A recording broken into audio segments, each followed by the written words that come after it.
Expandir a produção exige estratégia. Construir, terceirizar ou adquirir? Qual o impacto de cada escolha? Descubra os desafios e oportunidades de expansão aqui na Prosa com Bertalha. Bem-vinda, bem-vindo a mais uma Prosa com Bertalha. Prosa cada vez mais fantástica, onde as pessoas do bem aqui vêm para compartilharem os seus conhecimentos e as suas experiências. E olha a prosa que nós estamos trazendo hoje. Preciso expandir o volume de produção. Qual a melhor opção? Expandir a produção é um momento decisivo para qualquer negócio. Construir uma nova fábrica, terceirizar a produção ou adquirir uma empresa já estruturada. Cada escolha tem impactos diretos em custos, eficiência e competitividade. Como decidir o melhor caminho? Quais os riscos e oportunidades envolvidos? Na Prosa com Bertalha, vamos explorar os fatores críticos dessa decisão estratégica, analisar casos reais e trazer insights valiosos. Se você busca crescimento sustentável, este bate-papo é essencial para você. Vem com a gente. Vamos refletir sobre esse tema fascinante e importante aqui na Prosa com Bertalha, onde a educação e os negócios caminham juntos para trazer inspiração à sua jornada.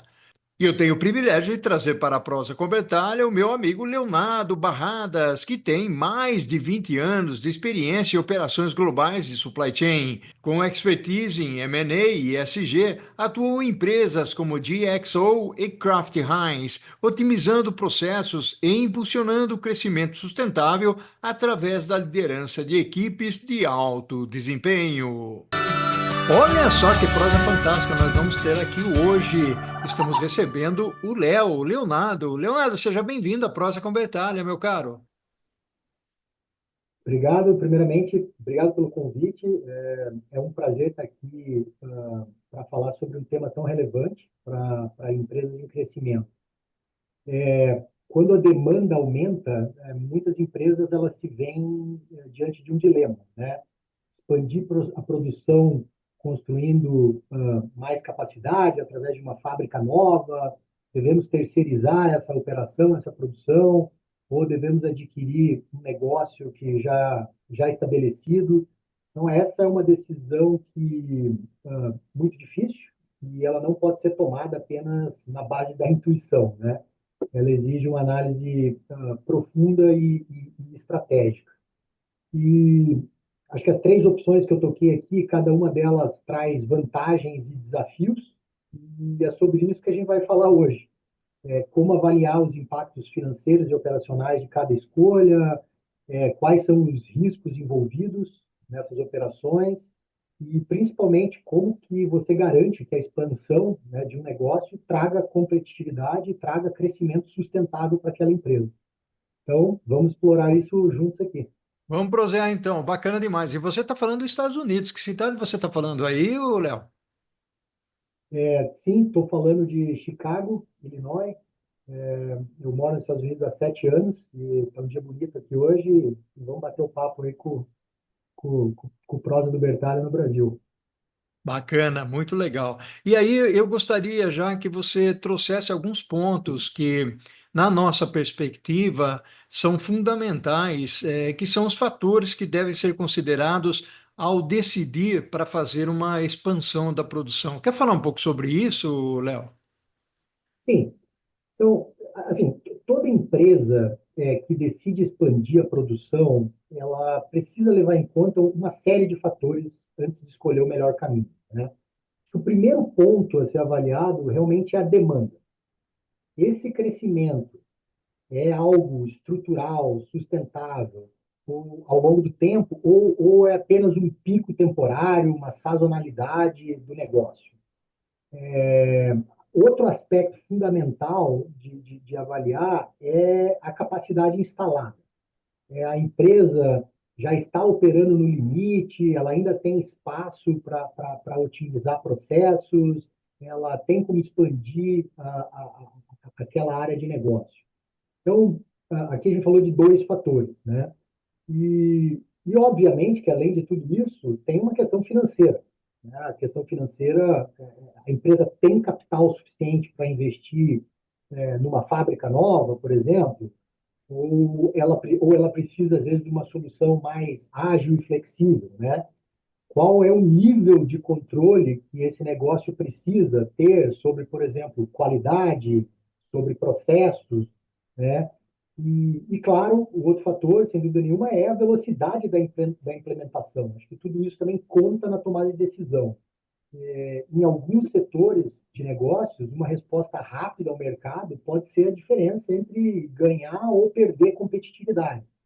Então, acho que esses fatores combinados aí tem que, né, colocar isso tudo em cima da mesa e discutir com profundidade para chegar numa decisão de qual caminho seguir.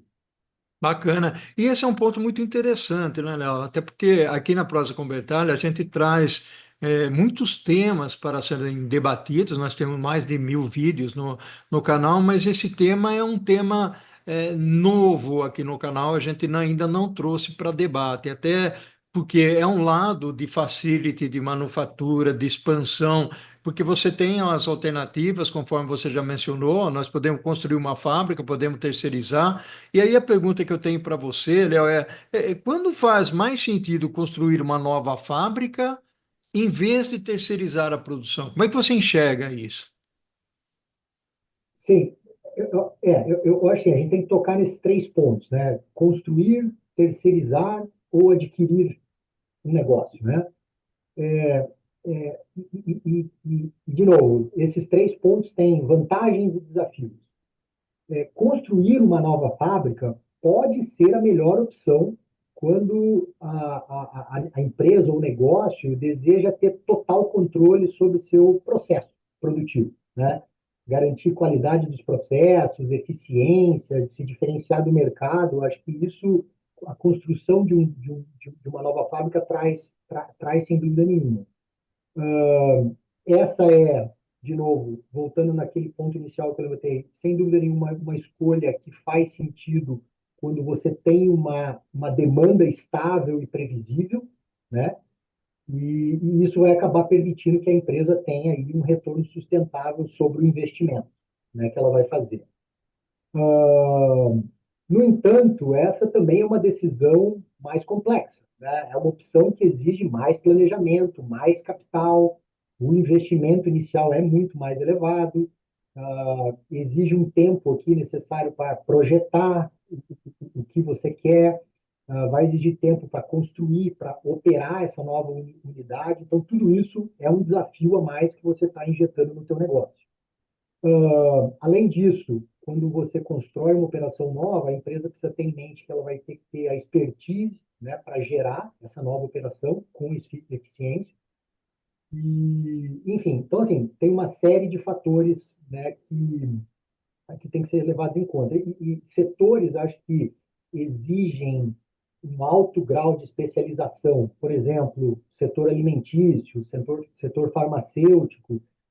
Esses setores, normalmente, eles optam pela estratégia de construir novos sites, né? Dessa forma, eles conseguem garantir que os padrões rígidos que eles têm que seguir estão sendo seguidos, em termos de qualidade, segurança, enfim. Então, esse aqui é um pouquinho do cenário de quando construir e quais os desafios que têm que ser levados em conta.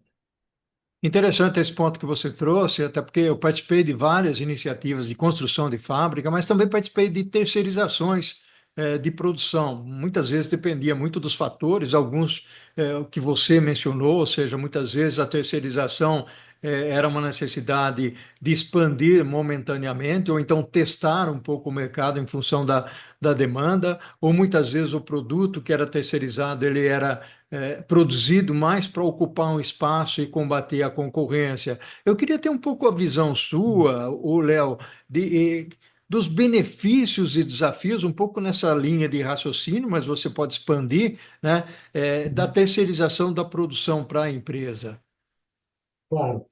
De novo, a terceirização da produção pode ser uma excelente alternativa, né, para as empresas. Quando o objetivo, por exemplo, é ganhar agilidade ou reduzir o investimento inicial que você tem que fazer, muitas empresas utilizam essa estratégia para escalar rapidamente, né, a produção sem comprometer tanto o capital, né? A terceirização, ela também permite que a empresa foque no seu core business, né? Acho que isso é importante a gente falar.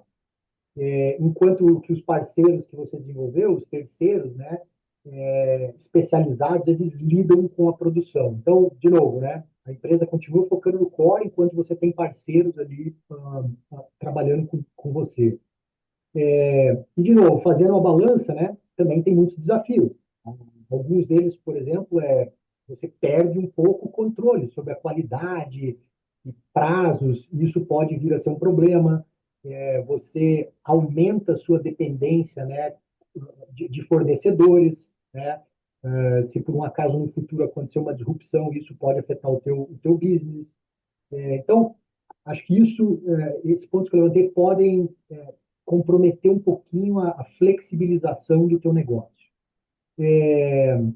Setores, de novo, trazendo alguns setores aqui, alimentícios e setor de tecnologias, também são exemplos clássicos aqui de onde a terceirização é amplamente utilizada, né, para aumentar a capacidade produtiva sem grandes investimentos fixos. Bacana, legal demais. E aí tem um ponto, na realidade você falou dos três pilares aí, né, que eventualmente existem, lógico, existem alguns movimentos híbridos, né, você pode construir uma fábrica e ao mesmo tempo usada, lançar a mão da terceirização, então você tem Uhum. construção da fábrica, você tem terceirização e eventualmente para expandir você também pode adquirir outras empresas para aumentar o seu volume, a participação do Legal. mercado.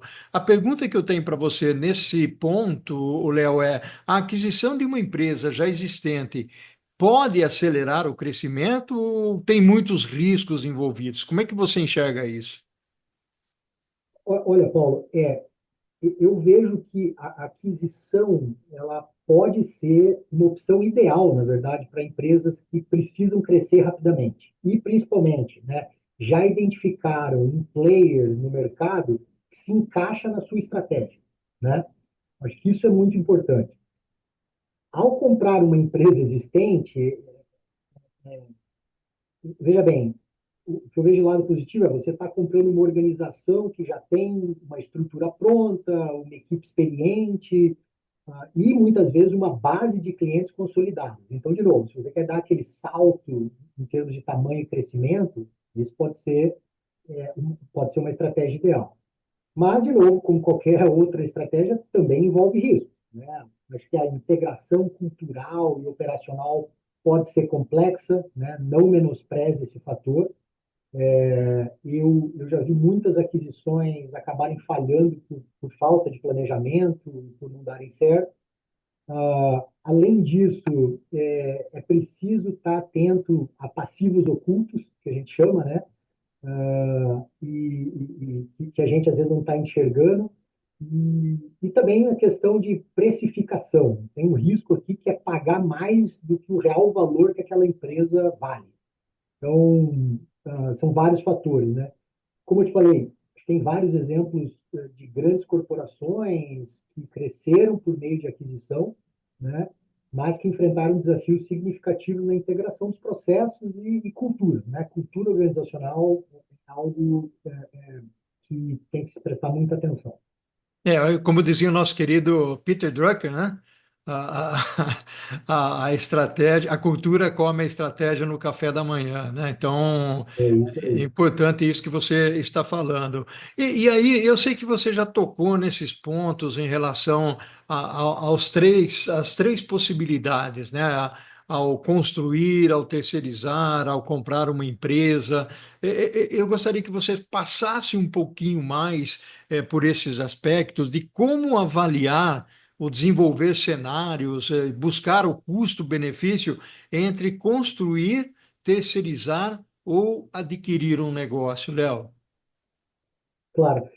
Assim, Paulo, como tudo que a gente faz na vida, para a gente tomar uma decisão assertiva, ou mais assertiva possível, é essencial que a gente avalie o custo-benefício de cada uma dessas alternativas, né?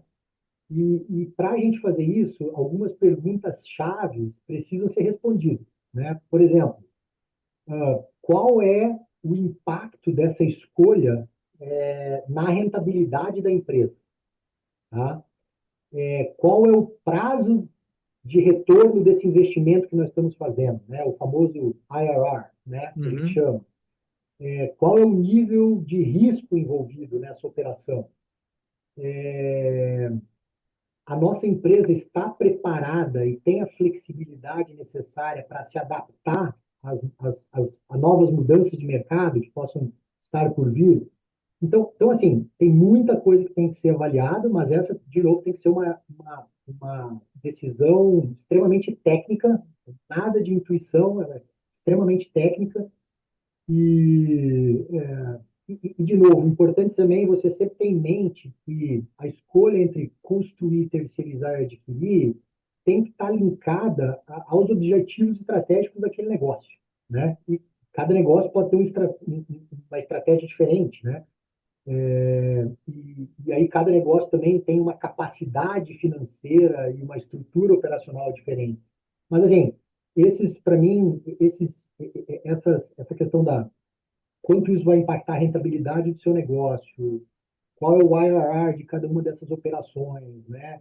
Qual o nível de risco envolvido. Isso tudo são equações matemáticas que têm que ser respondidas antes de você seguir com qualquer opção, qualquer uma das três opções. Bacana, Léo, fantástico, meu amigo. Léo, nós estamos chegando ao finalzinho aqui do primeiro tempo da nossa prosa. Eu queria fazer o seguinte aqui, para seguirmos em frente. Eu vou chamar a dona Corujinha, ela vai vir aqui, vai cantarolar um pouquinho e nós já vamos para o segundo tempo. Pode ser? Claro, vamos nessa.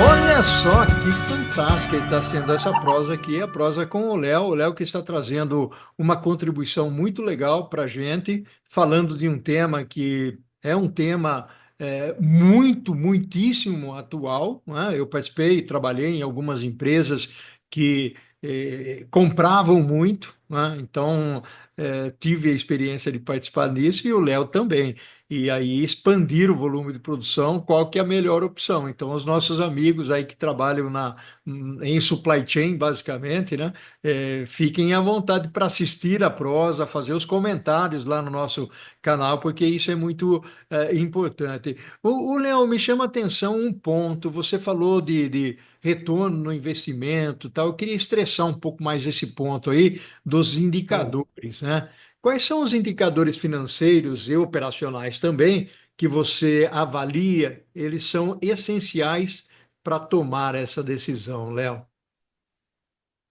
Claro. Não, assim, na minha visão, os principais indicadores para embasar essa decisão, acho que são financeiros e operacionais, né? Começando pelos financeiros, obviamente, margem operacional é muito importante você controlar. O EBITDA que aquela operação vai gerar para você e o custo por unidade produzida, tá? Acho que é importante esses indicadores financeiros. Quando a gente fala de indicadores operacionais, é importante ter em mente o lead time dessa produção, né? Quanto tempo que está levando para produzir aquele produto, e a capacidade instalada disponível, né?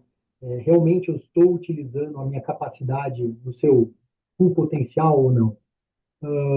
Acho que o payback, né, que é do investimento, é um outro fator crítico, a gente falou um pouquinho já dele. Quanto tempo que será necessário para eu recuperar o investimento, o capital investido naquele negócio? E aqui, Paulo, eu gostaria de começar a trazer alguns exemplos mais práticos de empresas, né, para a gente enriquecer um pouquinho aqui a prosa, né? Acho que uma empresa que todo mundo conhece é o McDonald's, né? E o McDonald's ele trabalha em dois formatos. Eu acho que encaixa muito com o que a gente está falando aqui. O McDonald's eles trabalham no formato de expansão própria de negócio ou em franquias, né? E o McDonald's usa esse modelo de análise de custo por unidade, né? E payback do investimento antes de abrir novas franquias ou investir em expansão própria. Então, esses são os dois principais, vamos dizer, indicadores, KPIs, que o McDonald's usa para tomada de decisão. Então, assim, esses indicadores tem que estar, a gente tem que estar sempre com eles embaixo do braço e dentro da rotina aí de quem está nesse processo de pensar em expandir ou em expansão, são indicadores muito importantes para você estar controlando. Bacana, legal demais. E aí tem um ponto que eu gostaria de trazer aqui para a nossa prosa, até pelo fato de eu ser uma pessoa que tem uma cabeça muito voltada para estratégia, mas também para a parte de supply chain, ou seja, para a parte de operações, planejamento, compras, manufatura, distribuição, toda a parte Tá. logística que conecta isso, inbound, outbound e tal. A pergunta que eu teria para você nesse ponto, apesar de você ter falado já de alguns aspectos preponderantemente operacionais, né? Quais os impactos logísticos e de supply chain na escolha do modelo de expansão? Muito legal. É, bom, primeiro acho que são vários, né? Provavelmente eu não vou tocar em todos, mas eu vou tocar naqueles que eu acho que são os mais importantes, ou está na lista dos mais importantes. Primeiro de tudo, é a gente pensar na localização dessa nova operação, né? É, estar mais perto da matéria-prima ou estar mais perto do meu principal centro de demanda, né? Outro ponto a ser avaliado, custos logísticos, né? Quais as localizações estratégicas que eu preciso estar presente para reduzir meu custo logístico, né? Se você pensar na opção de terceirização, por exemplo, a dependência de fornecedores terceiros, é outro aspecto fundamental nessa análise, né? Talvez tocando aqui, tentando exemplificar um pouquinho, empresas que precisam de distribuição rápida, elas normalmente optam por modelos mais descentralizados, né? Para reduzir o tempo de entrega, o custo de transporte e tudo mais. Posso dar um exemplo aqui para ajudar a contextualizar. O Walmart, que é uma empresa global. O Walmart possui, estou te dando aqui números, um ballpark aqui, mas o Walmart possui aproximadamente 14 milhões de metros quadrados em espaço de armazenagem aqui nos Estados Unidos, né? Que é um número até difícil da gente imaginar. E eles investem fortemente em localização estratégica dos centros de distribuição para garantir que os produtos cheguem, né, no destino o mais rápido possível. Destino, nesse caso aqui, sendo lojas, o Walmart também faz serviço de e-commerce, né?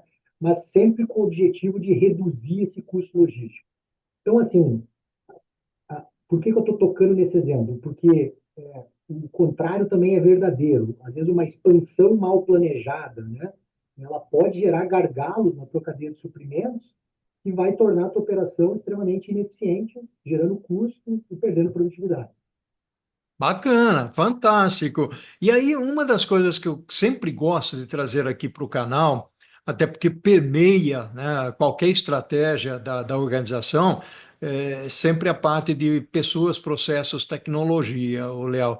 Queria conversar um Tá? pouquinho contigo sobre de como a tecnologia e a automação elas influenciam na decisão de expandir ou não a produção. Muito importante.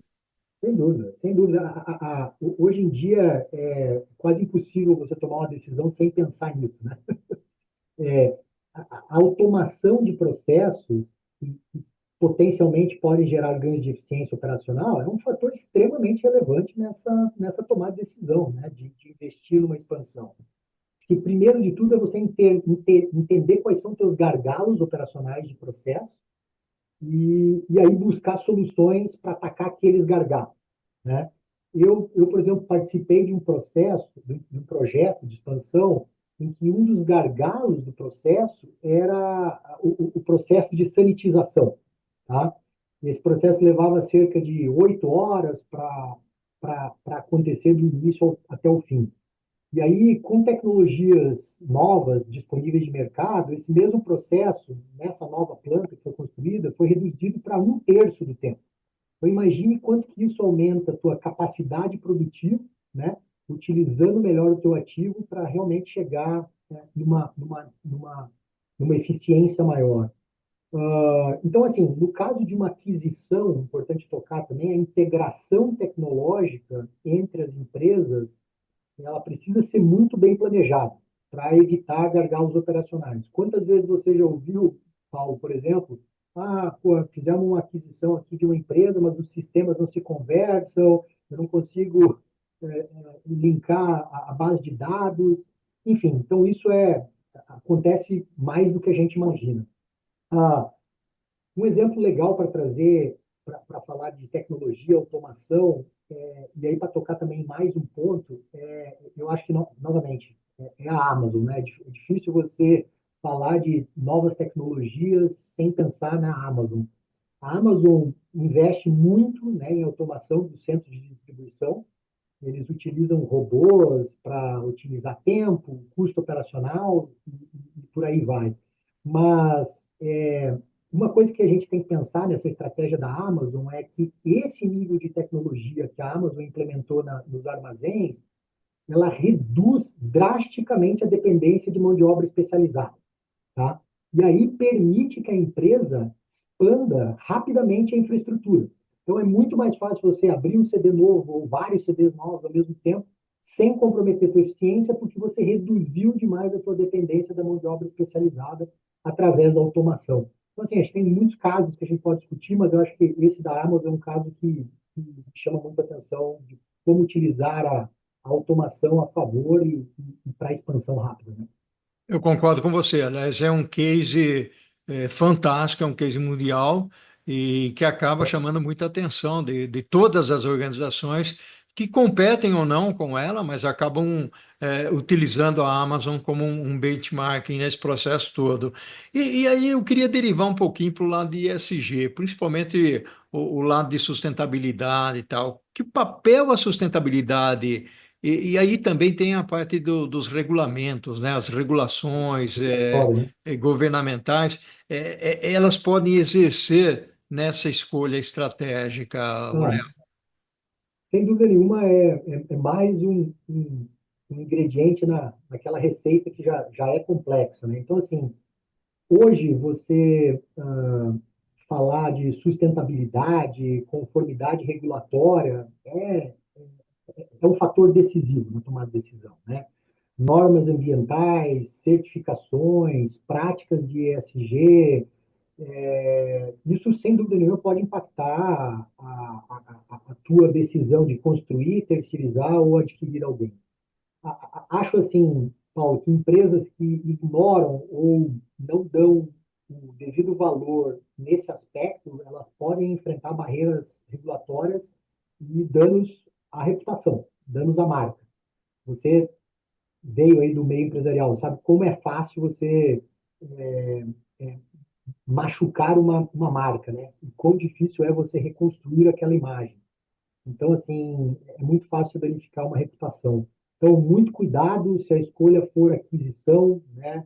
Principalmente no que tange esses passivos que a empresa pode ter, passivos ocultos, que a gente falou um pouquinho, né? É uma etapa essencial no processo de due diligence, quando você for fazer uma análise de um potencial alvo aí de aquisição.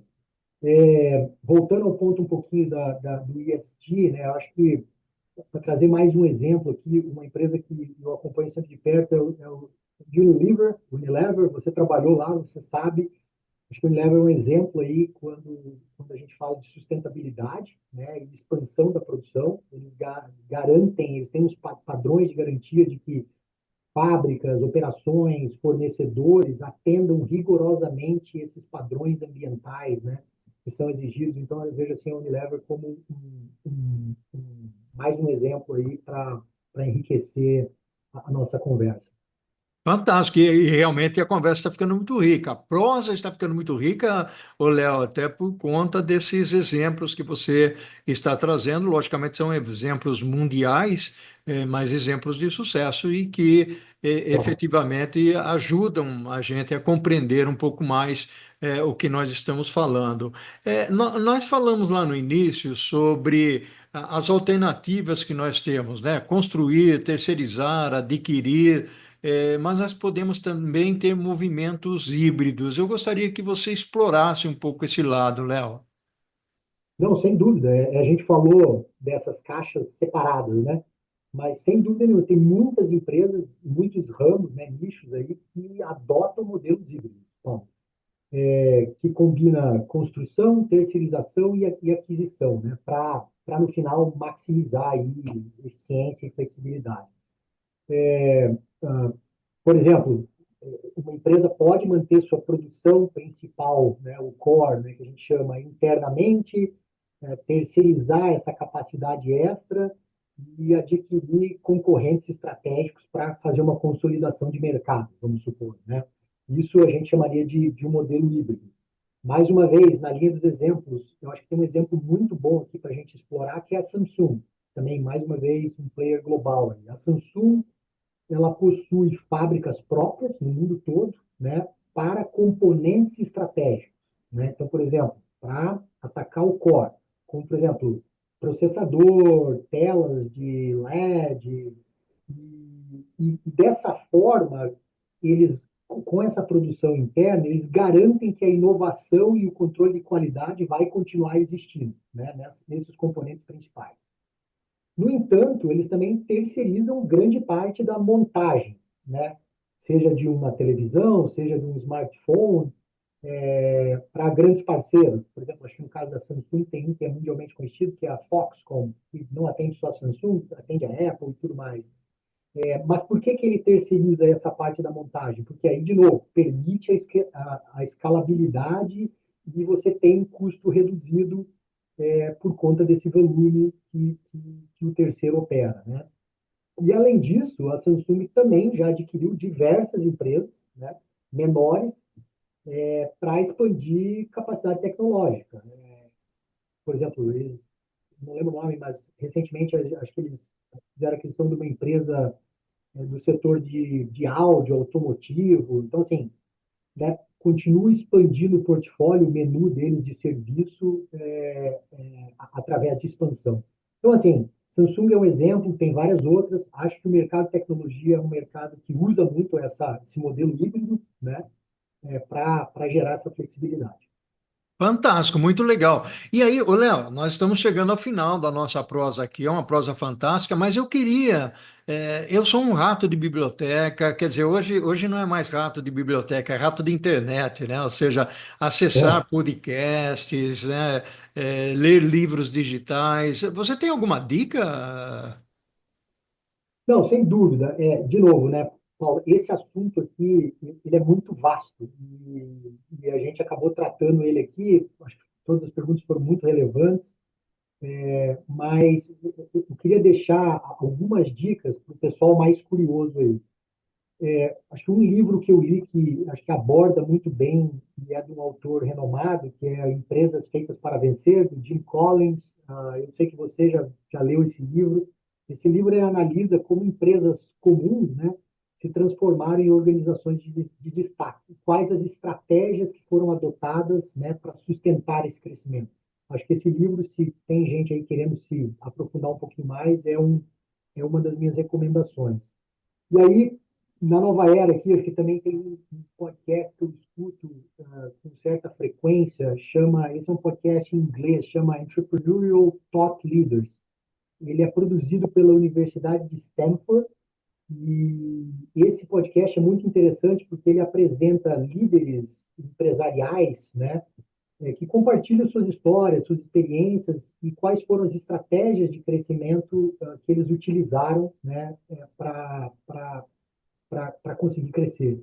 Então, acho que esse aí é muito legal de checar, até porque daí se tem seus ouvintes aí, os seguidores, se tiver alguma indústria específica, segmento específico, eles têm interesse, nesse podcast vai ter todos os tipos de indústria, segmento e cases aí para se aprofundar.